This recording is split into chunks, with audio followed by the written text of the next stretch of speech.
bonsoir, bon dimanche. Merci d'être de nouveau nombreux à regarder cette autre édition de Face à l'actu ce dimanche.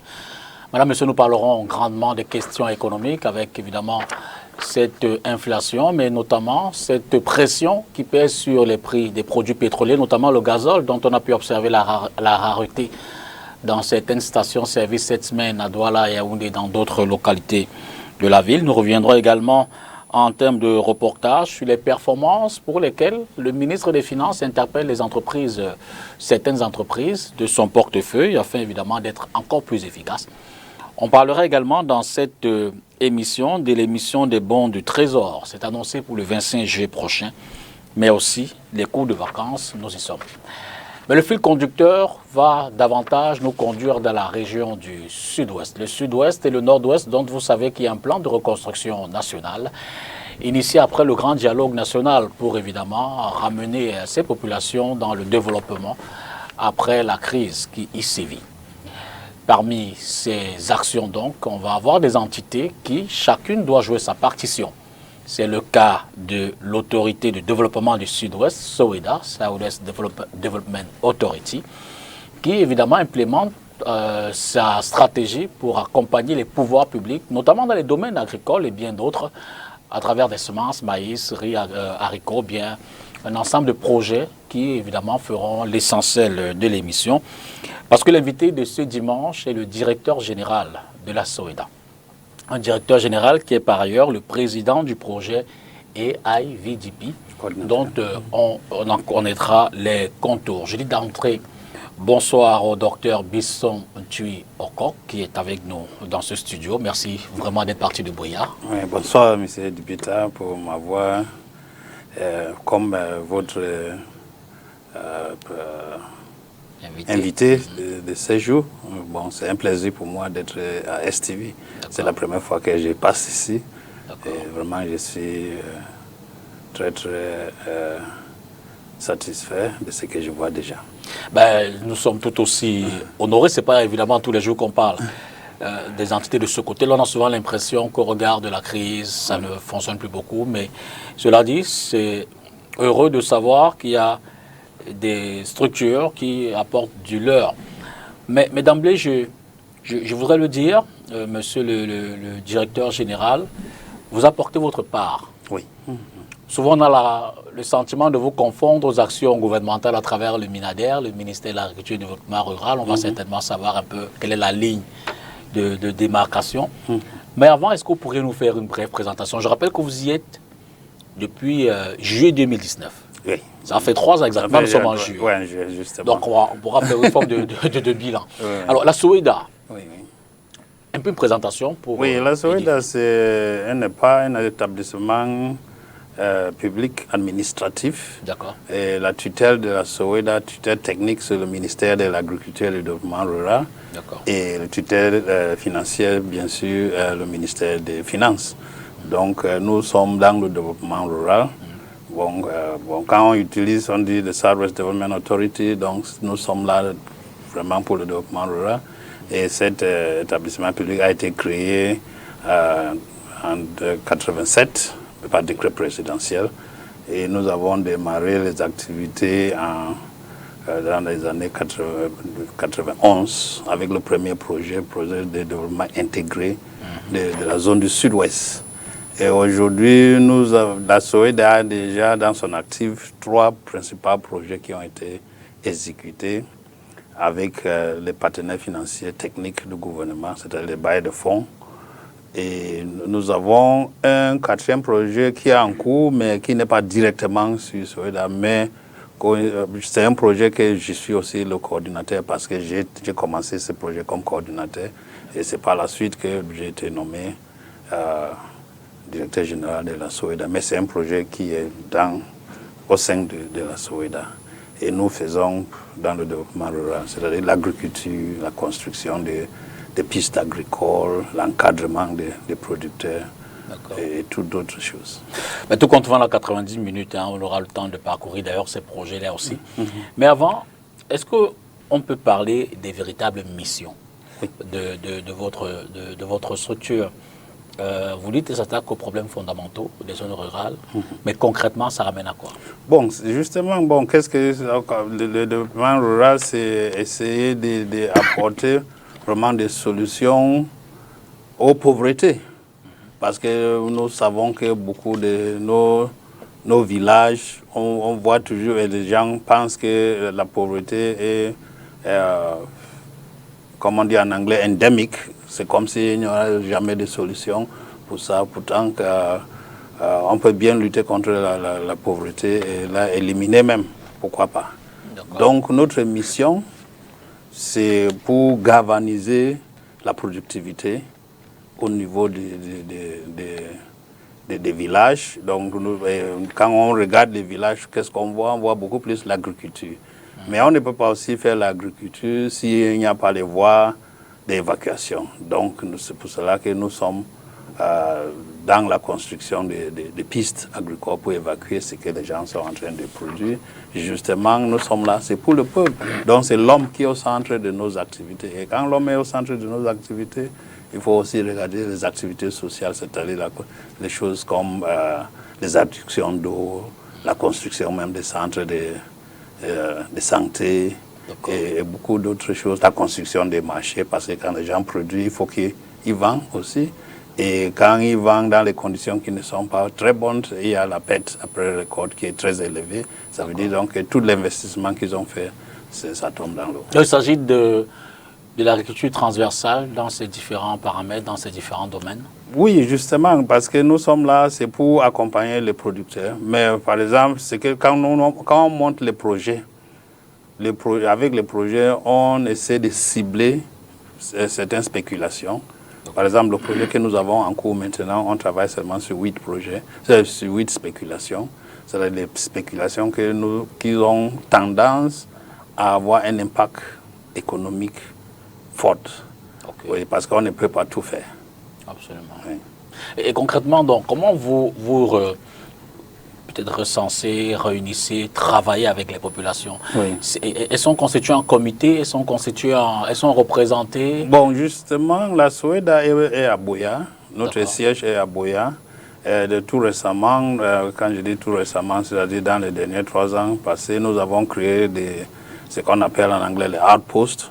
Donc nous avons les champs sémencieux pour la production des semences qui ne sont pas à Buea. On a un à Kona, on a un autre à Nyan, qui est dans le Coupé Manikuba, et un autre à Obang, à Bachos, dans la Magno. Et ces champs sémencieux, là on produit les semences qui sont à côté des producteurs et on peut facilement, les producteurs peuvent avoir accès au prix très réduit parce que c'est subventionné. Mais on a des techniciens, quelques techniciens, il faut souligner cela. Vous avez au départ dit, bon, la différence avec le ministère de l'Agriculture, comme je dis, la SOE, le ministère de l'Agriculture et du Développement rural, c'est notre tutelle. Mais nous sommes différents comme les délégations. Nous ne sommes pas comme une délégation régionale ou bien départementale de l'agriculture. Qu'est-ce qu'on fait? Et là, nous, au début, comme maintenant, nous avons un document stratégique que nous avons développé pour 10 ans, 2021-2030. Et ce document stratégique, ça cadre avec le NDS 30. C'est-à-dire le NDS 30. C'est-à-dire nous travaillons dans les piliers du développement de l'État. Donc nous sommes en phase avec ce que le gouvernement est en train de faire. Donc SND, la stratégie nationale de développement. Ben, justement ces projets, est-ce qu'on peut avoir les axes? Bon, pour le projet que nous avons en cours, c'est le projet en anglais, c'est Agriculture Infrastructure and Value Chain Development Project, c'est-à-dire le projet de développement des infrastructures et chaînes de valeur agricoles. Et ce projet est financé par la Banque mondiale nord-islamique. Par la Banque islamique. Banque islamique de développement, bien sûr avec le gouvernement du Cameroun. Et c'est un projet de 5 ans. C'est un projet qui tourne autour de 57 millions de dollars américains, c'est-à-dire 34 milliards de francs pour 5 ans. Et nous avons, c'est un projet de 5 composants. Bon, on a un premier composant qui est accès au marché. Et quand on parle marché, il faut les pistes d'évacuation. Oui, donc, et il y a aussi la transformation. Et on a aussi un volet microfinance. Bien sûr, on a un composant de la production agricole. Et dans ces productions agricoles, nous voyons beaucoup plus l'appui à la vulgarisation, l'accès aux semences améliorées et l'irrigation de certains périmètres agricoles de 200 hectares de terrain qu'on va irriguer, surtout dans le Lébialin, pour permettre aux producteurs de pommes de terre d'être capables de produire 3 cultures par an, au lieu de peut-être 1 ou 2, comme d'habitude. Et ça va augmenter aussi les sources de revenus. Et on a bien sûr le renforcement des capacités, c'est-à-dire la formation des producteurs. Et comme j'ai dit tout à l'heure, nous travaillons pour les gens. Et si par exemple un producteur n'est pas en bonne santé, il ne peut pas travailler. Donc nous avons l'appui d'institutions sociales, par exemple, comme l'adduction d'eau, les cases de santé. Pour les accompagner dans leur, leur vie sociale. Il faut comprendre qu'avant de mettre en place un projet, on fait d'abord l'évaluation. C'est-à-dire il y a toute une étude qui a fait une étude de faisabilité et qui implique même les bailleurs de fonds qui sont impliqués. C'est-à-dire le bailleur de fonds que vous avez déjà identifié et qui est d'accord à travailler avec vous, donc il participe à l'évaluation du projet. Et c'est ce qui a été le cas avec la Banque islamique pour ces projets. Et nous avons donc élaboré le projet et maintenant nous sommes dans la phase d'exécution. On a bien envie de dire que c'est très beau tout ça, ce décryptage que vous nous faites. Oui. Mais la question davantage, c'est de savoir quel est l'impact que tout cela a sur la population. Je veux dire, est-ce qu'elles se sentent concernées, impliquées et surtout, est-ce que vous avez le sentiment que le rapport en termes de productivité, en termes de réactivité, le rapport est positif dans les actions que vous menez? Oui, absolument. C'est très, leur rapport est très, très significatif. Et il faut comprendre que ces projets, ce sont les projets, même qu'on ne met pas dans le nom du projet participatif, mais ce sont les projets participatifs. C'est-à-dire, dès le départ, la mise en place du projet, on commence avec les populations. Vous voulez consulter? Oui, on fait l'étude, l'évaluation, on descend sur le terrain, on parle avec les gens, on fait un diagnostic, on identifie leurs problèmes. Donc, ce n'est pas nous, ne apportons pas des solutions comme ça. On vient, on identifie leurs problèmes. On est d'accord avec eux, bon, que voilà ce qu'il faut faire ici. Donc, si par exemple, je prends même les appuis qu'on donne comme la construction peut-être dans le secteur du développement rural proprement dit, ce n'est pas nous qui définissons. Nous constatons qu'il y a tel problème et voilà la solution. Donc, et vous avez demandé s'ils sont satisfaits. Tout dernièrement, nous avons eu les journalistes, les consultants qui sont venus de la part du bailleur de fonds parce qu'ils étaient en train de préparer aussi leur réunion annuelle. Et nous avons fait des descentes sur le terrain. On a fait ce qu'on dit en anglais les testimonials, c'est-à-dire parler directement avec les bénéficiaires. Et c'est eux qui parlent, ce n'est pas nous. Et ils disent... et tout ce qu'on a pu récolter, c'est qu'ils sont très satisfaits de ce qui se passe. Bon, il faut bien comprendre que pour l'instant, la région, il faut savoir comment marcher, mais n'empêche. On n'a pas d'ailleurs de. Je veux dire, en termes de statistiques, vous évaluez la population concernée environ combien de. Bon, notre cible, c'est à peu près 1,5 million que nous sommes en train de oui, parce que quand vous faites, par exemple, je prends une piste. Quand vous faites cette piste, bon, ce n'est pas seulement les producteurs qui passent là-bas. Il y a les Bayam-Selam qui vont passer, il y a les gens qui réparent les machines qui vont passer. Donc, il y a beaucoup de gens qui passent. Il y a même les bensikinaires qui font le transport, tous ces gens.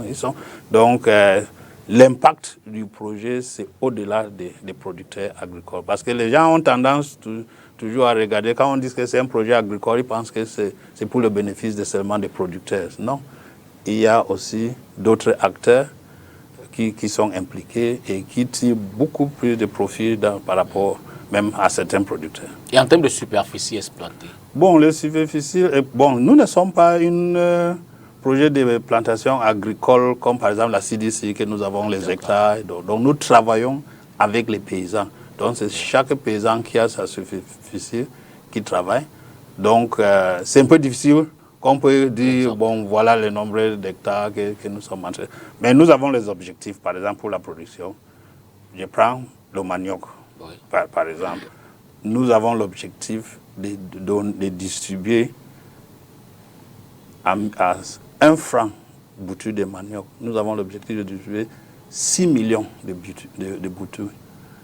Et la même chose pour le palmier à huile, de distribuer 3 millions les noix prégémées.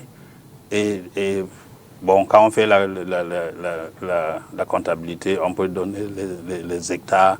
C'est-à-dire que ça peut contribuer. Ça, c'est par rapport à la création. Mais il y a l'entretien aussi de ce qui existe déjà, et que nous avons vraiment un impact aussi très très fort. Vous vous situez en aval de la production. Je veux dire que derrière, vous n'êtes pas dans la transformation, par exemple, des produits. Non, non, bien sûr, nous intervenons aussi dans la transformation. Par exemple, nous avons des usines semi-industrielles de transformation que nous avons déjà même attribué au marché pour la construction de ces deux usines de transformation de palmier à huile. Un à Bombay et un autre dans le Magno. Et en plus de ça, on va donner 50 unités motorisées pour la transformation des palmiers à huile. Il faut relever que, bon, comme pays, le Cameroun est un net importateur de palmiers à huile. Pourtant, nous avons toutes les conditions favorables pour être exportateur. Pour être exportateur. Donc, bon, le déficit vient surtout des petits producteurs qui produisent, mais ils n'arrivent pas à transformer.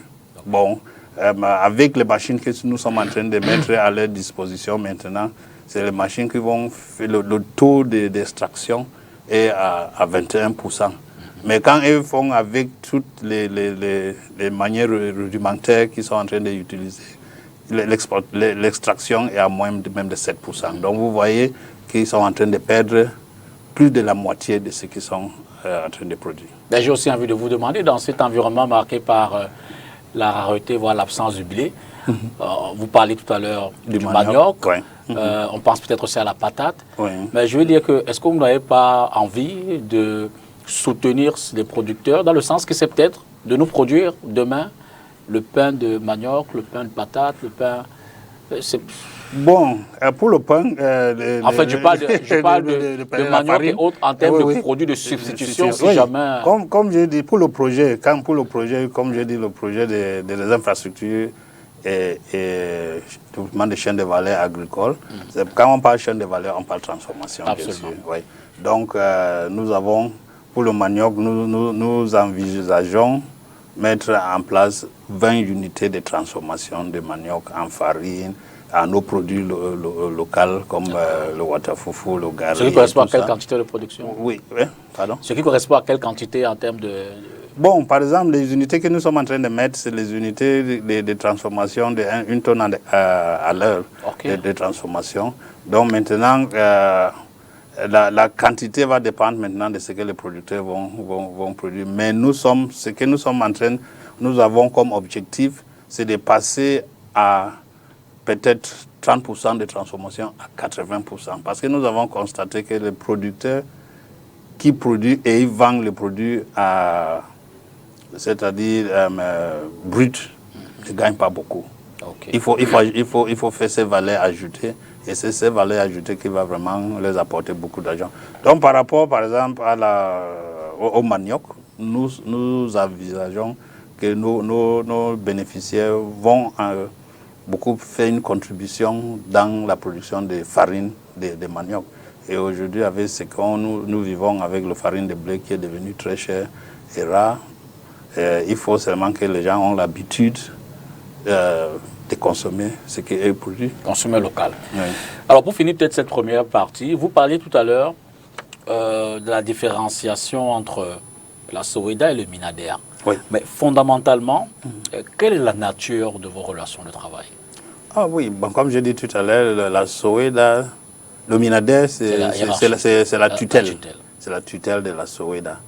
Mais vous savez que tous les établissements administratifs publics sont autonomes. Absolument. Ils ont une autonomie financière, autonomie administrative. Nous avons un conseil d'administration qui coiffe tout. Mais comme la tutelle c'est le MINADER, ça veut dire qu'il y a certains dossiers qui doivent toujours passer par le MINADER. D'accord. Je voudrais vous suggérer, monsieur le directeur général, de prendre la première pause de cette émission. On va revenir longuement sur cette rareté de gazole qu'on a pu observer dans certaines localités de la ville, notamment à Yaoundé, où des stations-service ont fait du vide. Suivez plutôt. Les stations-service sont asséchées depuis quelques jours et la pénurie de produits pétroliers est déjà prononcée dans plusieurs villes du Cameroun, à l'occurrence Yaoundé, capitale politique du pays. Pour le carburant, nous sommes vraiment gênés dans nos affaires puisqu'on n'a plus les moyens de locomotion avec nos voitures. Parfois, tu arrives dans les stations, on te dit seulement il n'y a pas de carburant. Même l'essence, ce n'est pas seulement au gasoil, même l'essence, partout dans les stations. Maintenant, pour avoir le carburant, c'est le réseau. Il faut avoir quelqu'un peut-être dans une station. Du moment où le carburant arrive comme ça, là, il t'appelle. Et quand tu arrives, tu trouves un long rang. Hier, là, on a vraiment garé les voitures. Il n'y avait pas le moyen de nourrir les familles. Oui, parce que si on ne travaille pas, on ne doit même pas trouver l'argent pour raisonner la maison. On ne peut pas garer la voiture qui nous aide tous les jours à sortir et à vaquer à nos occupations. Ça devient tout un problème. Et alors, c'est pas gai. Cette situation a contraint le gouvernement à faire une sortie ce lundi 11 juillet 2022 pour rassurer les consommateurs sur la disponibilité des quantités importantes d'hydrocarbures. Le communiqué signé de Gaston Ilundu Somba révèle que 28 000 m3 de super, 22 000 m3 de gasoil et 12 000 m3 de jet A1 sont actuellement en cours de déchargement et mis progressivement à la consommation. Mais en attendant, les pompes sont sèches. Oui, le problème de carburant, surtout le gazoil, s'oppose ici, ça fait pratiquement 2 semaines. Mais qu'à cela ne tienne, notre société, on a fait les efforts de nous offrir quand même un peu de carburant, un peu de gasoil pour subvenir aux besoins de nos clients. Vraiment, ce n'est pas satisfaisant, mais c'est quand même déjà un pas. Ce que nous attendons particulièrement de l'État, nous voulons que l'État fasse leur travail, qu'ils fassent du mieux qu'ils peuvent pour pouvoir satisfaire les populations. Il va sans dire que le marché des hydrocarbures sera approvisionné sous peu de 62 500 m3 de produits pétroliers pour juguler dans l'immédiat la pénurie qui s'est déclarée dans les stations-service.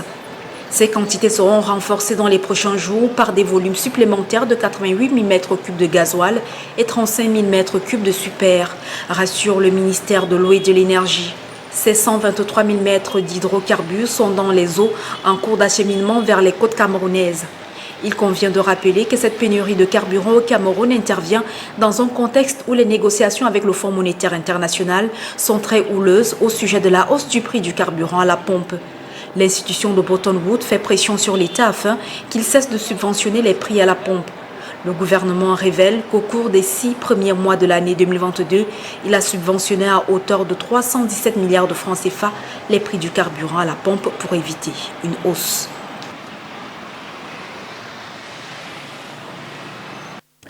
Bissontu Okorké, l'invité de ce dimanche, je le rappelle, est le directeur général de la SOWEDA.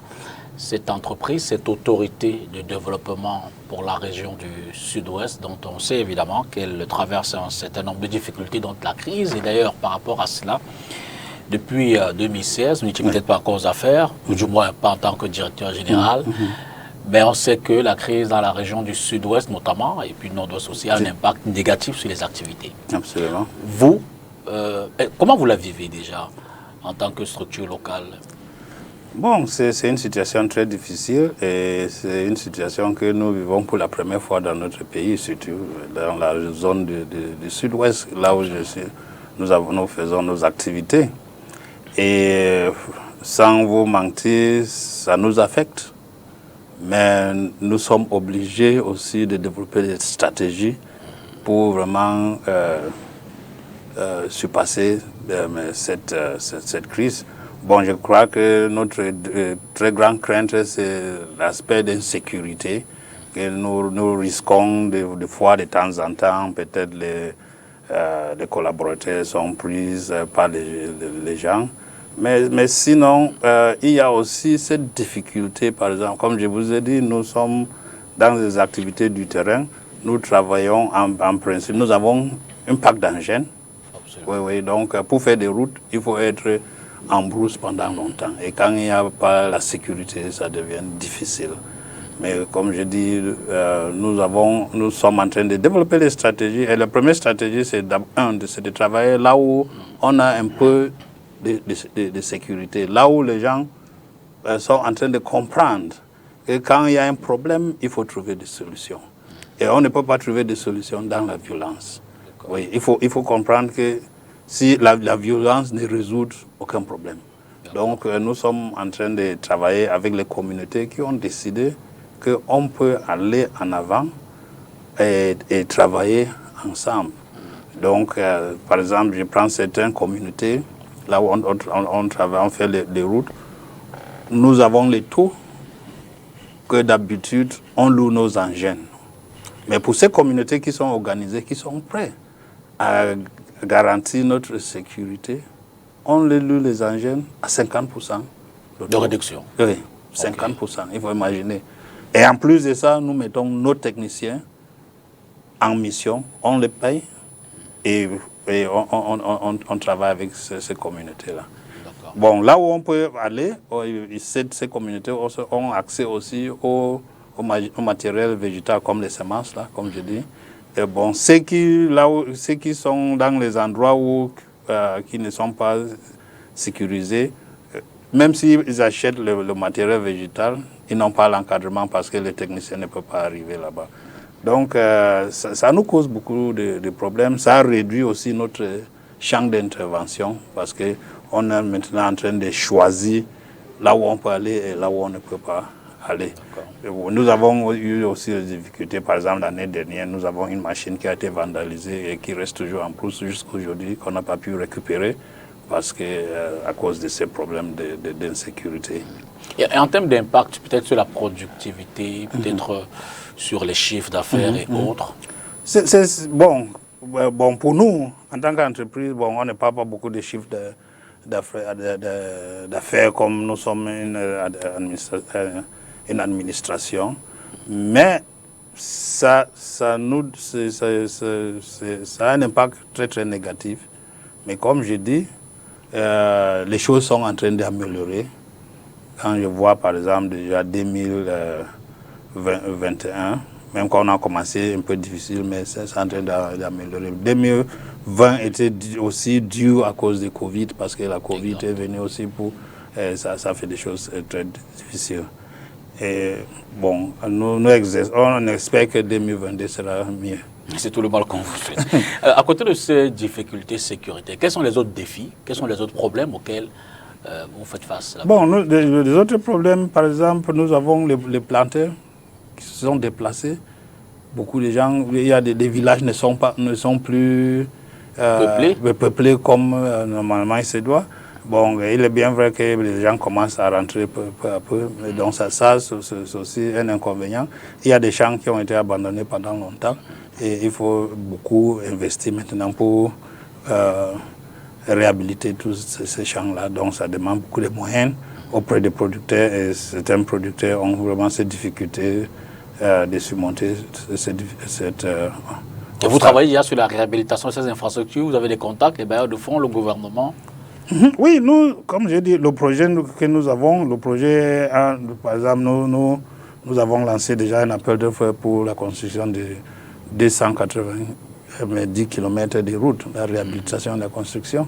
Donc ça, c'est déjà un pas au niveau de la Soweïda avec nos machines directement l'année dernière et pendant la première partie de cette année, la saison, nous avons fait plus de 58 km de routes on a réhabilité avec les populations, c'est-à-dire en partenariat avec les populations. Oui. Mais puisqu'on est dans les projets, vous en citiez 3 tout à l'heure, et un 4e qui n'est pas forcément... Est-ce qu'on peut les avoir en détail? En quoi consistent ces projets et, bon, ça, ce sont les grands projets d'impact. Et il y a les 3 premiers projets, c'est les projets qui sont déjà clos. Donc, c'est des projets qui ont été exécutés. Bon, il s'agissait de quoi? Il y a le projet intégré de développement du Sud-Ouest. C'était un grand projet qui a été exécuté. Ça, c'était 91-2000. Il y a un autre projet, le projet d'élevage qui a été exécuté en 2007. Il y a le projet Rumpi, que j'ai eu aussi l'occasion d'être le coordinateur de ce projet, qui a été exécuté de 2005 à 2012. Okay. Oui. Donc, tous ces projets, ce sont des projets intégrés de développement. Et vous savez, quand on regarde, par exemple, les activités régulées du ministère, l'impact n'est pas aussi très fort s'il n'y a pas de projets. Donc c'est pour cela qu'il y a le plus souvent, les gens disent que le ministère de l'Agriculture a beaucoup de projets. C'est parce que quand le projet vient pour résoudre un problème, et le projet a l'avantage qu'il y a des ressources qui sont mobilisées de manière spécifique pour résoudre ce problème. Et ça permet donc vraiment de créer un impact substantiel. D'accord. Alors, cela dit, évidemment que vous êtes optimiste sur la continuité sereine de ces projets-là? Bon, pour l'instant, nous sommes très, très optimistes. Dans la semaine prochaine, on aura le comité de pilotage du projet, le projet que nous avons pour l'instant. Bon, on est déjà presque à mi-parcours de ce projet. Nous avons déjà réalisé pas mal de choses. Et on reste optimiste. Nous sommes actuellement aussi en train de travailler sur le dossier pour la mise en place de peut-être 2 autres projets dans les années à venir. Oui. À côté de la pénurie de carburant dont on a parlé en premier reportage, vous savez également que le gouvernement a décidé d'augmenter de 400 milliards de francs CFA la subvention aux produits pétroliers. Une enveloppe qui ne fait pas forcément plaisir au Fonds monétaire international, l'un des bailleurs de fonds du gouvernement. On voit tout cela dans une analyse derrière ce reportage. The price of fuel and maritime freight may witness an upsurge, a move which may negatively impact the Cameroonian oil sector. Speaking with an economist, he outlines Cameroon's future in this domain. The oil that was refined in Cameroon, so because of that, much of the oil in Cameroon now requires importation of refined petroleum products. So basically, that is the main problem that Cameroon is going through, and because of that, there is even smuggling of oil from Nigeria into Cameroon, and that's the reason why it has caused a scarcity in Cameroon and rising prices in Cameroon. Maintaining the fuel pump prices with subsidies, he says, is expected to cost the government billions of CFA francs. The crisis ongoing in Ukraine also cause problems because some oil from that zone can come, but we have diverse areas of the world where oil can come from, and not just Ukraine. So basically, in the long run, it is something that can be cut. Will not be as worse as that. A fuel license to multiple individuals is a must so as to increase profitability in the market and reduce the prices of fuel. That there are exogenous shocks that may be coming from outside that may have to affect us all as citizens. So to the state, what we will say is the state maybe giving more licenses to those who want to import oil, and the state create competition and create it to be a liberal economy in such a way that there should be a competition of prices to make sure that Cameroonian consumers will have a variety of people to buy from, such that price competition will take place and will fall in prices. To continue to subsidize the fuel prices this year, given the global context, Cameroon will spend about 253 billion CFA francs on superfuel and 70 billion on domestic gas, a move which may keep the economy unstable for the second part of the year. Alors, docteur Bisson, vous sortez de votre 46e session du conseil d'administration ordinaire. Oui, oui. Je n'ai pas voulu vous demander, ça s'est bien passé. Oui, ça s'est très bien passé parce que cette session était dédiée pour l'appurement des comptes de l'année dernière. Et bon, il est bien vrai que l'année dernière était une année très difficile pour l'établissement parce que nous n'avons pas eu la subvention habituelle de notre tutelle. Bon, mais qu'à cela ne tienne, nous avons quand même avec nos moyens, parce que nous avons aussi une capacité de générer des revenus internes.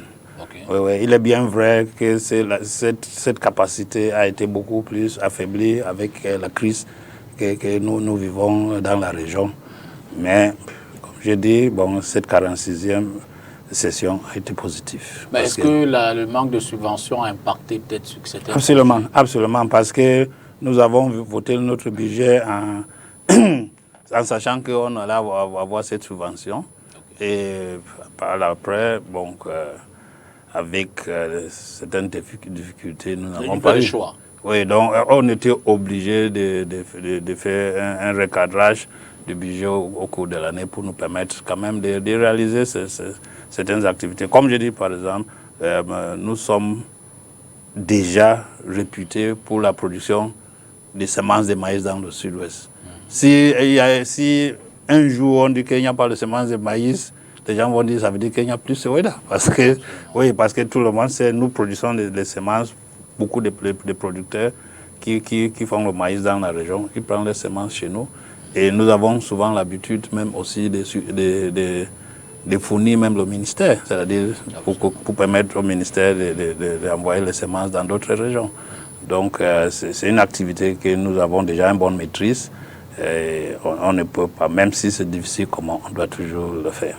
Et cette année, vous n'avez pas le même problème de subvention, le Minadef? Non, cette année, on n'a pas ce problème. Bon, le problème a été réglé. Bon, mais comme je vous ai dit au départ, nous avons un document stratégique que nous avons élaboré pour 2021-2030. Mais quand on voit déjà, c'est-à-dire le taux d'avancement, c'est-à-dire des écrivains de ces documents, on est vraiment on est en bas, on n'arrive pas parce que les financements ne suivent pas. Mais je l'ai dit à l'entrée de l'émission, à l'entame de l'émission, mais je voudrais le rappeler. 2019, vous avez vos affaires. Oui. Quand vous y arrivez, dans quel état vous trouvez l'entreprise? Bon, à l'époque, vous savez, avant mon arrivée et quand juste je suis arrivé, il y a beaucoup de lois qui ont été votées en 2017 par rapport aux EPA. Et en 2019, quand j'arrivais, administratif, oui. Et quand je suis arrivé en 2019, le président de la République a signé un certain nombre de décrets, des textes d'application de ces lois, la loi 320-2017. Et bon, ça nous a permis d'abord de réorganiser la structure. Donc, en novembre, il y a un nouveau organigramme qui a été approuvé par le conseil d'administration pour permettre à l'établissement maintenant de s'arrimer avec la nouvelle loi. Et au fur et à mesure, nous sommes en train de pourvoir tous les postes qui sont là. Mais à cause des difficultés financières que nous avons sur le terrain, on est à 45% pour l'instant. Donc on a 55% des postes qui ne sont pas prévus. Mais ça ne nous empêche pas de continuer à fonctionner. Donc il y a d'abord ça, c'est-à-dire nous avons, au plan institutionnel, la structure a été réorganisée avec un nouvel organigramme. De deux, avec cette nouvelle organigramme, nous avons responsabilité tous les personnels. Donc au lieu de trouver les gens qui étaient avant, peut-être dire que bon, moi je travaille dans Soweda, mais tu travailles dans Soweda comme quoi? Et il dit que non, je suis technicien à Soweda, ou bien je suis cadre de bureau à Soweda, non. Maintenant, quand vous arrivez à Soweda, vous demandez à quelqu'un, va vous dire, je suis tel et responsable de telle chose. Donc, chacun a été affecté à une tâche précise. À une tâche précise avec les responsabilités claires. Donc, il y a cet aspect de performance et on peut évaluer les gens. En fin d'année, on peut évaluer les gens. C'est que bon, voilà ce que je devais faire et voilà ce que j'ai pu faire. Et nous sommes arrivés au moment où le budget programme aussi venait de commencer. Et c'est ça maintenant que nous implémentons. Donc, tous les gens, quand on fait un budget, il y a les gens qui sont responsables pour les activités et même pour les tâches. Donc, en fin d'année, on peut, bien sûr, si ça n'a pas marché ici, on sait que c'est tel qui était responsable. Donc, il y a ce changement de mentalité qu'on est en train d'amener. Est-ce que dans la performance de l'entreprise, vous le ressentez? Oui, oui, bien sûr. Parce que, comme je dis là, il y a les gens qui sont responsables pour tel. Par exemple, nous sommes aujourd'hui ici à STV. Comment on s'est retrouvé à STV? On a un responsable, qu'on dit, de communication. Oui, donc, et prendre ses responsabilités. C'était normal avant même que vous pouvez dire que je suis de Soweïda. Les gens vont vous poser la question, la Soweïda, c'est quoi? Peut-être ils ne comprennent pas. Donc, il y a tout ça. Donc, les gens sont en train de prendre leurs responsabilités en main. Il y a ça. Donc, il y a ce changement d'esprit que les gens doivent comprendre que la performance, le résultat, on doit travailler pour les résultats. Et même si c'est un établissement de l'État, parce que les gens avaient souvent dans la tête que, bon, quand c'est l'administration, ça veut dire qu'on fait n'importe quoi, que les résultats ne comptent pas. Mais ce n'est plus le cas. On est en train maintenant de travailler, de faire comprendre aux gens que on doit fixer les objectifs dès le départ de l'année et en fin d'année. L'obligation de rentabilité. Absolument. On doit s'évaluer et voir comment nous avons fait. Avec les moyens que nous disposons, qu'est-ce que nous avons pu faire. Ben justement, tout cela interroge donc l'avenir de votre entreprise. Je veux dire que si vous regardez les 3 prochaines années, les réformes, les actions qui ont été menées, vous avez certainement des projections dans ce cadre-là. Et quels sont les plans? Quels sont vos projets? Comment vous voyez l'avenir de cette... Bon, tout à l'heure, nous avons vu une séquence, on parlait de la subvention du pétrole. Et bon, il est bien vrai que les gens vont continuer, l'État va continuer peut-être à subventionner parce que s'ils arrêtent, beaucoup de... Bon, c'est la même chose dans même l'encadrement agricole. Nous produisons des semences, je prends par exemple le cas des semences de maïs. Quand nous produisons le kilo de semences de maïs au marché, ça se vend 1000 francs, bien même plus. Mais nous le vendons actuellement, quand on produit, on le vend à 300 francs. Pourquoi? Parce qu'on veut permettre aux gens d'avoir accès. Mais ça ne peut pas aussi continuer comme ça. Absolument. Oui, donc c'est des choses comme ça que nous voyons comment on va faire avec les réformes pour amener les producteurs à savoir que l'agriculture, c'est un business. On peut bien vivre de l'agriculture, ce n'est pas un moyen de vie seulement, comme on dit en anglais, way of life, non. C'est un business qu'on peut vraiment investir et avoir beaucoup de bénéfices. Et si on doit avoir des bénéfices, donc, il faut être prêt à payer pour ça. Donc nous sommes en train de changer aussi, non seulement la mentalité de nos agents, mais aussi la mentalité des producteurs, que les gens soient capables d'acheter des semences. Et nous avons, dans les projets, quand on fait des projets, on met toujours un volet microfinance. Ce volet microfinance, c'est pour permettre aux gens d'avoir accès au financement. Et quand ils investissent, ils peuvent donc payer ça. Donc, ils ne peuvent pas dire que bon, je ne peux pas acheter peut-être le kilo de semences de maïs à 500 francs, par exemple, si on change le prix demain. Donc, dans l'avenir, nous avons, comme j'avais dit, que nous avons certains champs semenciers que nous avons sur le terrain. Pour l'instant, il y a un qui fonctionne. Il y a deux qui fonctionnent plus ou moins à cause des problèmes d'insécurité. Mais on espère que la situation va s'améliorer. Et quand tous ces 3 champs semenciers seront en pleine activité, ça va nous permettre aux producteurs d'avoir accès à tous les semences nécessaires.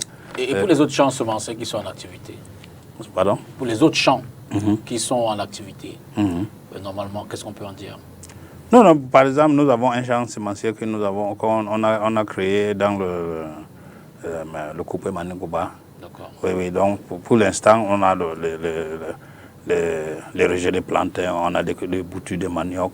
Nous avons produit aussi le maïs la saison qui est passée. Et on va continuer l'année prochaine. Dans le même cadre. Oui, oui, parce que nous avons aussi, comme je dis, on ne travaille pas dans toutes les spéculations. On a essayé de cibler les spéculations qui ont beaucoup d'impact, des revenus auprès des producteurs. On peut en citer quelques-unes? Oui, par exemple le cacao, le manioc, le plantain, mais pour le maïs aussi, parce que le maïs a un impact financier aussi pour la nutrition. Exactement. Parce que quand on regarde, ce n'est pas seulement l'argent, il faut aussi penser à la nutrition. Bon, il y a aussi des produits maintenant que nous sommes en train de vouloir créer. Par exemple, en anglais, on appelle ça le bush mango. C'est Vigna gabonensis. C'est un produit forestier, mais que nous sommes en train de vouloir. Déjà même, beaucoup de planteurs ont ça dans les champs, mais c'est de manière, comment on dit en anglais, voluntary. D'accord.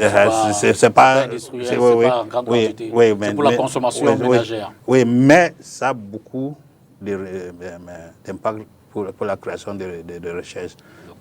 Donc, nous sommes en train de vouloir introduire ça dans presque toute la région pour permettre aux gens, parce que ça produit pendant les mois de mars, avril, quand généralement les gens ont des difficultés, parce que c'est la saison sèche et il n'y a pas beaucoup de sources de revenus, mais avec ça, ils peuvent avoir beaucoup de revenus. Mais à côté de toutes ces réformes, de tous ces accompagnements, est-ce que vous êtes confiant vis-à-vis du producteur? Est-ce qu'il vous comprend dans ces aménagements? Est-ce qu'il vous suit? Et est-ce que vous avez le sentiment qu'à son niveau, il y a des changements? Oui. Comme je dis là, beaucoup plus souvent, le problème qui nous fait défaut, c'est les statistiques. Quand on ne collecte pas les statistiques, on n'arrive pas à voir si le projet a un impact ou bien ça n'a pas un impact. Par exemple, le projet que nous avons aujourd'hui, nous sommes en train de mettre en place un système de suivi-évaluation qui va nous permettre vraiment de générer toutes les informations nécessaires. Mais je vais prendre un exemple. L'ancien projet que j'ai conduit, on avait un volet microfinance. On n'avait même pas mis l'argent. On a seulement organisé les producteurs. Et on les a encadrés dans la culture des semences? Des savings en anglais, c'est-à-dire des épargnes. Des épargnes. Oui, de faire des épargnes. Et je peux vous dire ça, avant la crise en 2016, on était capable, c'est-à-dire les producteurs, on avait créé 55 caisses d'épargne villageoise. Ces 55 caisses d'épargne villageoise étaient capables d'immobiliser 1,6 milliard. 1 milliard. 1,6 milliard d'épargne. Et donner le crédit 1,2 milliard. Et nous, on n'avait pas mis l'argent là-dedans. On avait seulement mobilisé les gars, en fait, on les a formés, on a conçu, on les a formés et tout ça, comment faire les récoltes, tout ça. Avec l'aide propre argent, 1,6 milliard. C'est-à-dire, si on n'avait pas ces statistiques-là, on ne pouvait pas savoir que voilà ce que les gens peuvent faire. Parce que le plus souvent, les gens sont dans les villages. Quand ils produisent, quand c'est la saison, la grande saison de récolte, ils ont beaucoup d'argent, ils boivent. Oui, mais en fait, ils ont besoin d'un accompagnement, d'un encadrement. Donc, c'est un peu ça. Donc, vraiment, ça mais la crise est passée par là. Est-ce que vous ne désespérez pas de... Non, maintenant, nous sommes en train de remobiliser tous ces groupes-là. Oui, on est en train de remobiliser tous ces groupes et on veut en créer encore d'autres davantage. On veut déjà augmenter, de passer de 55 à 85. Et vraiment, je pense que ça va faire tâche d'huile. D'accord. Mais puisqu'on parle de performance, les contrats de performance, c'est un peu l'un des mots clés aujourd'hui. Et tout dernièrement, il y a eu même une arrêté qui a été signée par le ministre des Finances. C'est de cela que je voudrais qu'on en parle dans le reportage qui va suivre. Oui. Paul Motaza a donc décidé de soumettre désormais les responsables des établissements ou des entreprises qui sont dans le portefeuille et de sa compétence aussi de les soumettre à plus de performances et certainement des évaluations. Directeurs généraux, PCA et autres cadres sont donc concernés. Reportage. Le ministère des Finances vient de signer une circulaire régissant les contrats de performance entre l'État et les établissements et entreprises publiques. Ce document est accompagné d'un chronogramme révélant qu'à compter du 1er janvier 2023 et ce jusqu'au 31 décembre 2024, toutes les entreprises ainsi que tous les établissements du portefeuille de l'État seront mis sous contrat de performance. À travers cette sortie, le gouvernement respecte ainsi un engagement pris devant le Fonds monétaire international lors des négociations relatives au programme économique et financier triennal allant de 2021 à 2024, actuellement en cours donc entre l'institution de Bretton Woods et l'État du Cameroun. Ces contrats de performance doivent préciser les obligations de service public, les coûts unitaires et les indicateurs mesurables requis de volume de production et qualité de service, a indiqué le Fonds monétaire international dans un rapport officiel.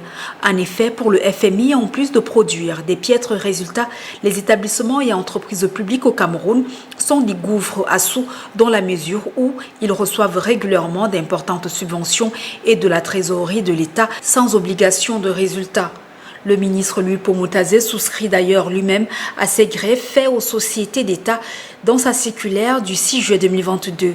Dans le cadre de la poursuite de la mise en œuvre de la réforme des entreprises et établissements publics conduite par le gouvernement depuis 2017 en vue de la maîtrise du pilotage et de la gouvernance de ces entités publiques, il a été donné de constater la faible performance des établissements et entreprises publiques dans l'accomplissement de leurs missions statutaires et dans la génération de profits. De poids important de ces structures sur les finances publiques renchérit le ministère des Finances à travers des opérations d'apport de trésorerie, de subventions ou de recapitalisation par l'État, les risques budgétaires pour l'État dont la responsabilité pourrait être appelée du fait du passif global et de l'encours important des engagements financiers de ces structures, martèle le ministre des Finances Louis-Paul Motazé.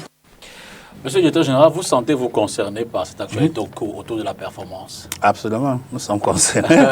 Et pour nous, ce n'est pas nouvelle, parce que c'est pas nouveau, parce que nous avons eu la chance de faire un contrat plan avec le gouvernement, c'est-à-dire un contrat de réhabilitation de l'établissement. Ouais, on a bénéficié de ce contrat plan 2016, en principe c'était 2016-2019. Mais c'est allé jusqu'à 2020, quand je suis arrivé un an après, ça s'est arrêté et ça a été évalué. Donc c'est déjà la performance et comme je vous ai parlé aussi, aujourd'hui nous parlons de budget programme et le budget programme, celui qui parle du budget programme parle aussi performance parce qu'on peut bien évaluer ce qu'on a pu faire. Mais je pense que c'est une bonne chose. Il faut vraiment que les gens soient comptables devant les responsabilités qu'on leur donne. Donc, s'il y a un établissement public comme nous avons les moyens qui sont donnés par l'État. Il faut vraiment qu'on soit capable de justifier qu'est-ce que nous avons pu faire avec ces moyens. Donc, moi, je pense que pour nous, ça ne nous gêne pas.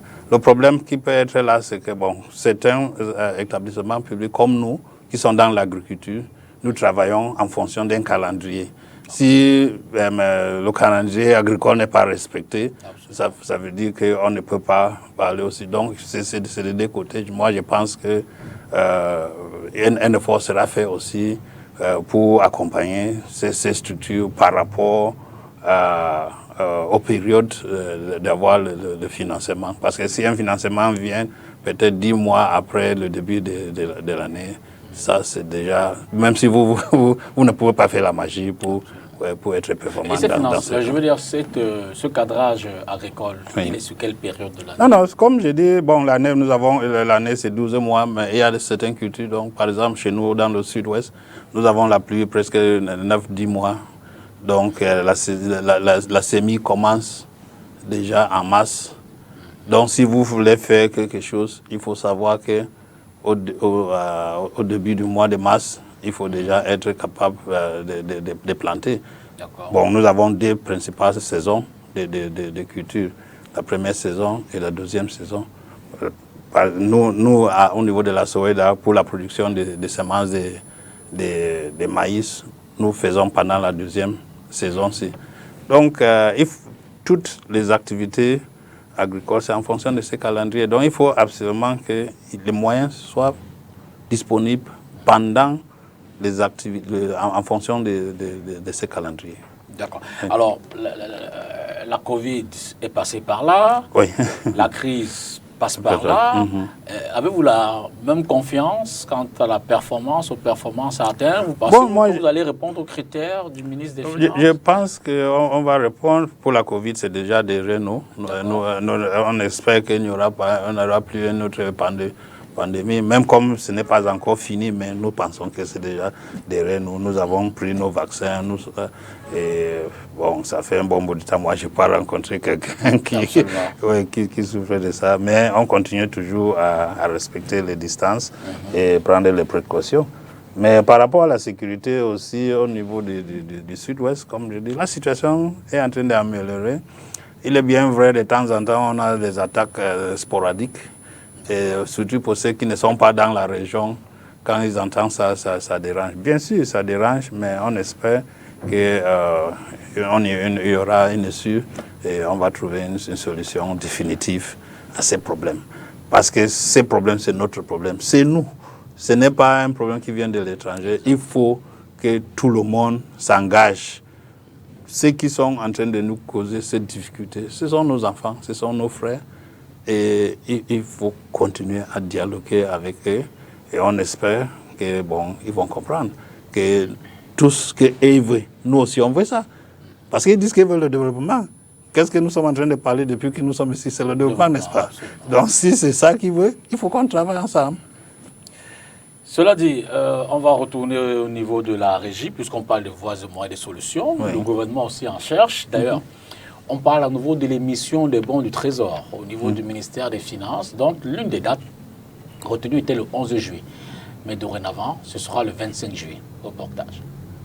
Au total, 118 milliards de francs CFA seront mobilisés par émission de bons du Trésor assimilables. Il s'agit de titres dont la maturité n'excède pas 1 an, tandis que les obligations du Trésor assimilables, qui sont des titres de long et moyen terme, permettront de lever 60 milliards de francs CFA. Dans le détail, la première émission était prévue pour ce 11 juillet 2022. Il s'agit d'une émission en syndication de BTA à 26 semaines de maturité au travers de laquelle le Trésor public camerounais ambitionne de lever 83 milliards de francs CFA contre 15 milliards de francs CFA pour une deuxième opération sur les bons du Trésor assimilables prévue le 25 juillet 2022. Par ailleurs, 2 opérations sur les bons du Trésor assimilables à 52 et 13 semaines de maturité sont respectivement prévues les 8 et 22 août 2022. Ces émissions de titres de court terme visent à lever 20 milliards de francs CFA au total à raison de 10 milliards de francs CFA par opération. Le 29 août 2022, le Cameroun lancera sa première émission d'OTA pour le compte du 3e trimestre. À travers ces titres à 6 ans de maturité, le Trésor public va tenter de mobiliser 20 milliards de francs CFA auprès des investisseurs. Le pays reviendra à la charge le 15 septembre 2022 pour une émission d'OTA à 7 ans pour lever 40 milliards de francs CFA. À en croire certains économistes, cette option va davantage alourdir la dette publique du pays dont le volume actuel inquiète déjà certains bailleurs de fonds internationaux, bien qu'ils soient encore largement en dessous des 70% du PIB édictés par les critères de convergence de la CEMAC. Pour finir peut-être avec la SOEDA, Dr Bisson, et puis revenir sur le AIVDP. Oui. À combien se chiffre la subvention que vous recevez? Et en termes d'affectation des ressources, comment ça se déploie? Bon, comme je vous ai dit au départ, nous avons le ministère des Finances comme notre tutelle financière et le ministère de l'Agriculture, tutelle technique. Donc, et au niveau de l'établissement, nous avons, si je peux dire, 2 axes. Il y a les coûts récurrents et les coûts d'investissement. Donc les activités techniques, c'est l'investissement. Et les coûts récurrents, ça c'est comme les salaires, le fonctionnement du bureau. Ça là, c'est le ministère des Finances qui souvent. Et la subvention, depuis que je suis arrivé, c'est 700 millions par an. Et le ministère, avec le ministère de l'Agriculture, bon, c'est en fonction des moyens. Comme je vous ai dit, l'année dernière, nous n'avons rien eu. Cette année, nous avons eu 400 millions. Bon, quand je dis 400 millions, on n'a pas encore eu, mais ça a été... Bon, c'est ce qui a été attribué à l'établissement. Bon, j'avais aussi dit que nous avons aussi les ressources internes, c'est-à-dire notre capacité de générer les revenus. Donc, avec ça, là, donc, nous tournons souvent dans un budget d'à peu près 2 milliards. D'accord, par an. Oui. D'accord. Alors, venons-en à ce projet. On en a parlé un peu tout à l'heure, mais davantage pour peut-être creuser. Je rappelle que vous êtes le président... Le coordinateur. Le coordinateur, pardon, du projet AIVDP. D'abord, en quoi ça consiste? Qu'est-ce que ça couvre? Quelles sont les ambitions?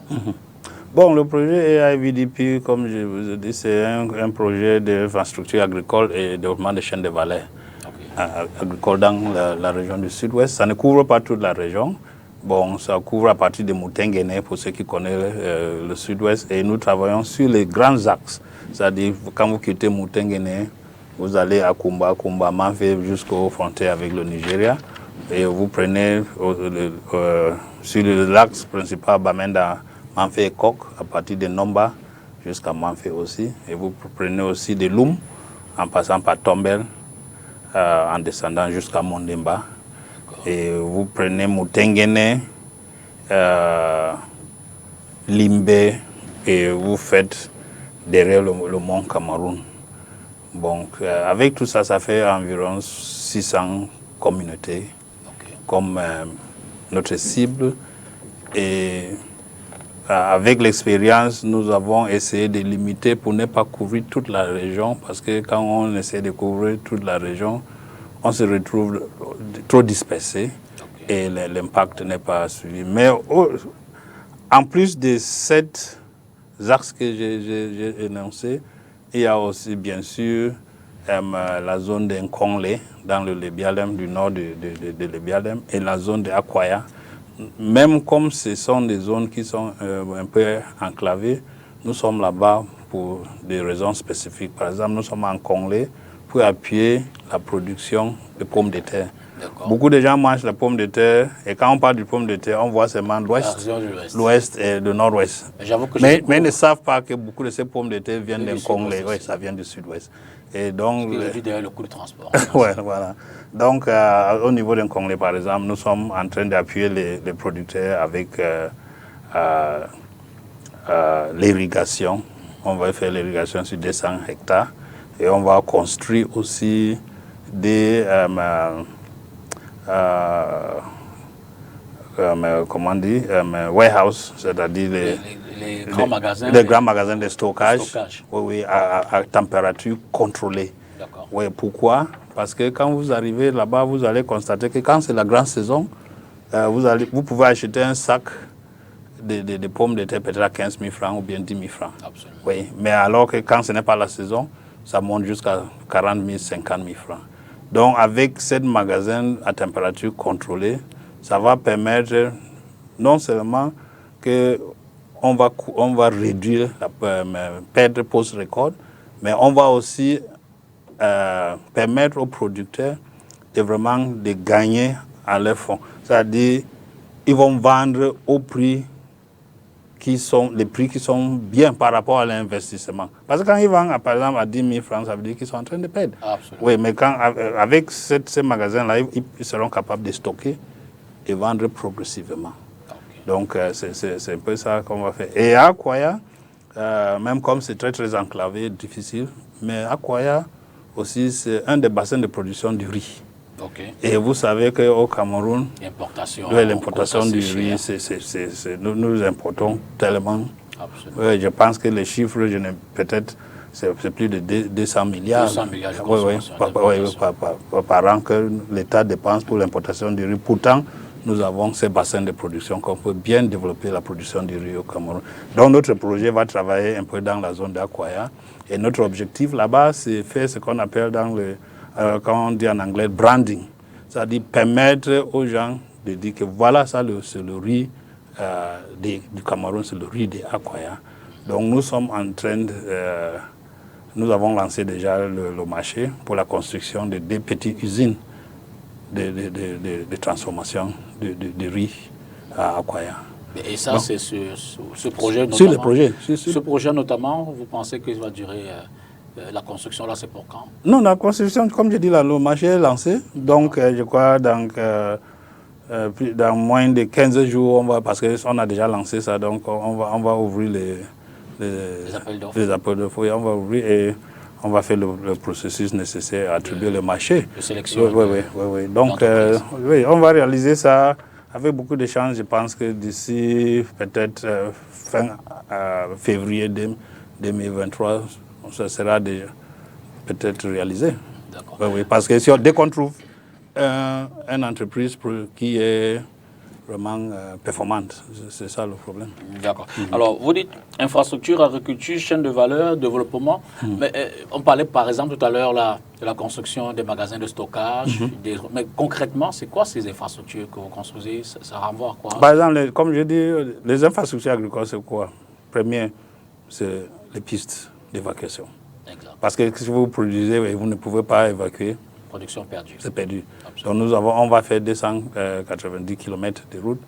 Il y a 220 qui est la réhabilitation.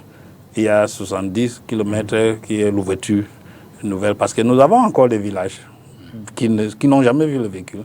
Mais les gens qui sont en train de produire beaucoup de cacao et ça reste là, ils n'arrivent pas à faire sortir ça. Donc on va faire ça. Ça c'est d'abord un.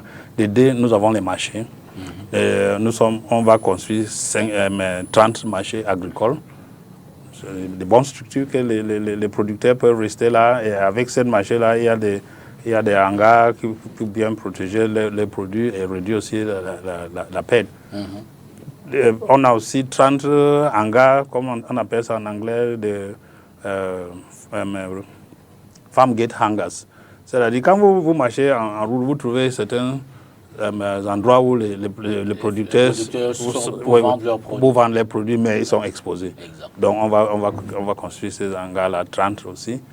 Et il y a la transformation. J'ai parlé beaucoup de la transformation.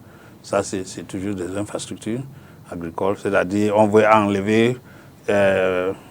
relever le niveau du producteur, qui ne produit pas seulement et rester au niveau de la production, que quand il produit, il faut moins 7 début de transformation. Parce que quand vous prenez beaucoup de nos producteurs du cacao dans les villages, ils n'ont jamais mangé le cacao. Ils ne connaissent pas le chocolat. C'est que nous, en ville, les gens mangent le mambo et tout ça. Là. Les enfants du village, ils travaillent même dans le cacao, mais ils ne savent même pas ça. Donc si, par exemple, on commence déjà avec le début de cette transformation, eux aussi vont entrer dans la consommation. Et non seulement que ça va créer des emplois, le projet, nous avons comme objectif de créer 10 000 emplois à la fin du projet. 10 000 emplois. Oui. Donc, parce que quand on fait la transformation, ça veut dire qu'on est en train de couper certains emplois que nous sommes en train d'envoyer à l'étranger. On le fait ici. Donc, mais le projet en lui-même est dure combien de temps? 5 ans. D'accord. Ah oui. On en est à la 40e année? Nous sommes au début de la 4e année. Oui, parce que le projet a commencé en 2019. Okay. En avril 2019. Donc on peut faire déjà un bilan. Donc, oui, donc au niveau financier, nous sommes à peu près 30% des exécutions financières. Oui, mais nous avons déjà plus de 48 marchés déjà attribués. Donc avec tout ça, on sait que d'ici la fin 2023, la plupart des activités seront déjà exécutées. Notre grand défi, c'est cet défi sécuritaire. Mais comme j'ai dit, nous sommes en train de voir comment on peut vraiment dépasser ce problème. Mais pourquoi la région du Sud-Ouest a été choisie comme zone d'intervention spécifique? Oui, parce que le projet a été d'abord porté par la SOEDA. C'est nous qui la SOEDA, comme je vous ai dit en passant. Oui. Moi, j'étais coordinateur d'un ancien projet qui était fini, donc nous avons fait l'étude et on a commencé ce nouvel projet. Alors, on voit beaucoup des projets étrangers qui sont lancés, pour certains qui n'aboutissent pas et tout ça. Mais en quoi est-ce que le vôtre, le projet que vous dirigez est-il différent? Quelle est la nuance? Quels sont les... Il faut d'abord qu'un projet soit bien étudié au départ. Et et quand c'est bien étudié au départ, il faut que donc, le projet réponde à un problème réel. Et un problème réel, c'est un problème que les gens s'adhèrent à ces problèmes-là, ils s'identifient. Parce que si vous venez, vous restez dans vos bureaux et vous venez dire aux gens que voilà la solution à votre problème, alors que pourtant ce n'est pas le problème, ils ne vont pas s'adhérer à ça et vraiment ça ne va pas réussir. Donc comme je dis en passant, la préparation des projets commence avec toutes les parties prenantes. Il faut impliquer tout le monde. Oui, il faut impliquer le gouvernement, parce que c'est le gouvernement qui porte garant à tous ces projets-là, c'est le gouvernement qui finance la plupart de ces projets-là. C'est souvent aussi les dettes qui sont contractées par l'État, donc il faut que le gouvernement soit impliqué. C'est les populations qui sont bénéficiaires, il faut qu'ils soient impliqués et c'est le bailleur de fonds aussi ont la responsabilité. Si un bailleur de fonds finance un projet et le projet n'a pas réussi, ça veut dire que lui aussi il a échoué. Donc il faut que le bailleur de fonds soit impliqué. Bon, je pense que pour notre projet c'est différent. La plupart des projets que nous avons fait au niveau de la SOEDA, on fait ce qu'on appelle en anglais due diligence. Donc toutes ces étapes sont faites pour éviter que le projet échoue. Oui, donc c'est un peu ça. On parle de transport à Douala. Le coût du transport, justement, varie en fonction des saisons. Et d'ailleurs, la saison des pluies donne du fil à retordre aux passagers des transporteurs ici dans la capitale économique. Parce que, justement, pendant les pluies, c'est très compliqué. Reportage. Le coût du transport intra-urbain est en général fonction de la distance et pendant cette saison où la pluie règne en maîtresse, ceci ne saurait être revu à la baisse. Puis à mesure qu'il pleut, tu es dedans et les pièces de la moto, ça garde aussi les pièces de la moto, raison pour laquelle on ne peut pas baisser le prix du tarif quand il pleut. Donc le tarif de Bounaberi rond-point, c'est toujours le même? C'est toujours le même, ça dépend de là où tu pars. Donc soit si c'est 300, 500 jusqu'à, ça dépend de là où tu pars. Loin des pannes que pourrait provoquer le climat sur les engins, les clients se font rares. Le tarif a changé parce que quand il pleut, le prix de transport augmente parce qu'à ce moment, il n'y a plus tous les passagers qui sortent. Et le point de Côte d'Ivoire, Bachema, c'est 300. Oui, c'est 300. Mais avec Bachema, c'est 400. Et quand il n'y a pas la pluie? C'est 200 de Côte d'Ivoire. Et c'est ce qui est en ce moment, relève cet autre conducteur. Non, ce n'est pas changé. Vous payez le rond-point de côté combien? Rond-point en côté 200. Oui, en question 200 de côté à rond-point 200. Oui, quand il y a le poulet, c'est 200. Quand il n'y a pas de poulet, c'est 200. Le prix n'est pas encore changé. Pour le même trajet et dans le même secteur d'activité, les avis sont divergents au sujet du coût du transport via les mototaxis à Douala pendant cette saison pluvieuse. Voilà donc pour ce qui est des transporteurs et notamment les clients des mototaxis à Douala, saison pas très facile. Alors, monsieur le directeur général, on sort progressivement de cette émission, pratiquement près de 90 minutes déjà, où on a parlé de vos projets. Alors, pour ce dernier projet, oui. Notamment, quel accompagnement nécessite-t-il spécifiquement? Avez-vous besoin davantage de l'appui des pouvoirs publics? Et vous, au niveau des bénéficiaires, comment ça s'exécute? Bon, je pense que pour ce projet, comme j'ai dit au départ, les projets ont l'avantage que tout est mobilisé avant. Oui, donc nous n'avons pas de problème de financement. Vous êtes seulement dans l'exécution. Oui, notre grande difficulté, c'est ce climat social qui dérange un peu. Donc, bon, nous sommes conscients que le gouvernement est en train de tout faire pour trouver une solution permanente. Et nous-mêmes aussi, nous sommes aussi, nous nous regardons comme aussi une solution. Donc, tout ce qu'on espère, c'est que les choses reviennent à la normale Oui, que s'il y a cette tranquillité, ça va permettre à nous, comme agents de projet, de travailler. Ça va permettre aussi aux entreprises que nous contractons d'être capables de travailler. Ça va permettre aux bénéficiaires, la plupart, de rentrer et vraiment bénéficier à ce projet-ci. Parce que si tu es producteur, comme l'autre jour, j'étais à Batoké, nous avons trouvé les gens qui sont quittés de Ngouti pour venir s'installer à Batoké, les déplacés internes. Absolument. Bon, et on les appuie, mais ce n'est pas la même chose s'ils étaient en Ngouti.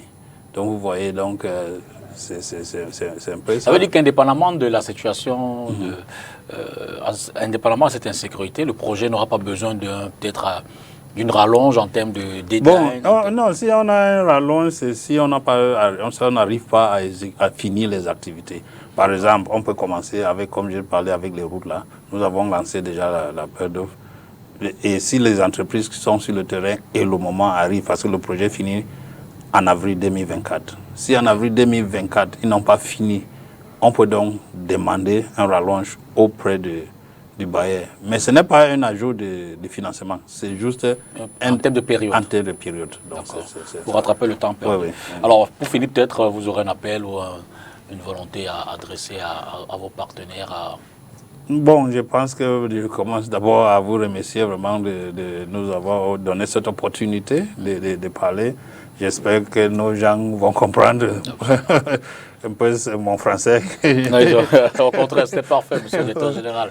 Oui, vous avez pu voir comment j'ai posé aucun mot en anglais.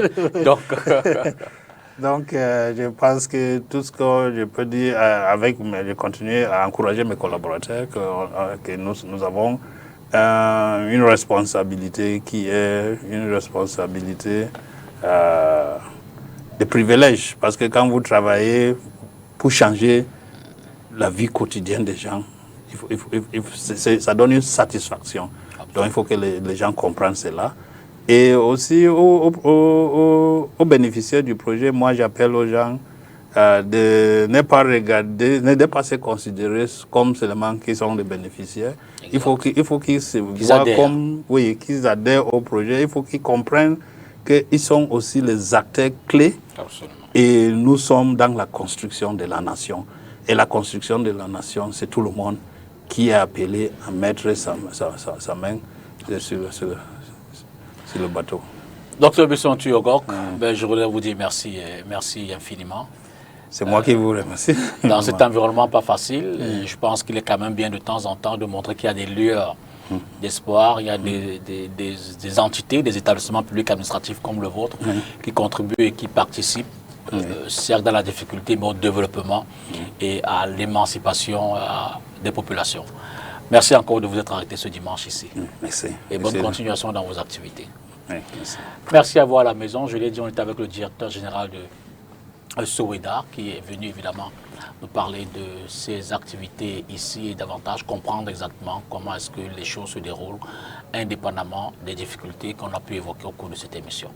Je vous dis merci également d'avoir suivi cette autre édition de Face à l'actu. Demain c'est lundi, davantage. Bon début de semaine. Bonsoir.